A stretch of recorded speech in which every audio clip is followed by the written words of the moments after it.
ఈరోజు నేనైతే మీ ముందుకు భారతీయుడు 2 రివ్యూ అయితే చెప్పడానికి వచ్చాను. నేనైతే ఎంతో ఊహించుకొని సినిమాకు వెళ్ళాను. సినిమా ప్రారంభంలో 20 నిమిషాలు చాలా అంటే చాలా అద్భుతంగా ఉంది. సినిమా మొత్తం లంచం అనే స్టోరీ చుట్టూ నడుస్తుంది. హీరో సిద్ధార్థ్ అన్న నటన సూపర్ అని చెప్పాలి. ఈ సినిమాలో పాటలు అంతగా నాకైతే నచ్చలేదు. హీరో హీరోయిన్ మధ్య లవ్ స్టోరీ అనేది నాకైతే ఏమీ కనిపించలేదు. కొన్ని సాగతీత సీన్లు ఎక్కువగా ఉన్నాయి. సినిమాలో సెంటిమెంట్ అయితే వర్కౌట్ కాలేదనే చెప్పవచ్చు. ముఖ్యంగా సిబిఐ పోలీస్ క్యారెక్టర్ చేసినటువంటి బాబీ సింహ గారిని సరిగ్గా శంకర్ గారు వాడుకోలేకపోయారనుకున్నాను.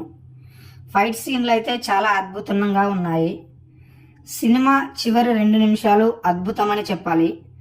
భారతీయుడు 3 కోసం అందరూ ఎదురు చూస్తారు. అది చూసినట్లయితే కమ్బ్యాక్ ఇండియన్ అనే పదానికి సరైన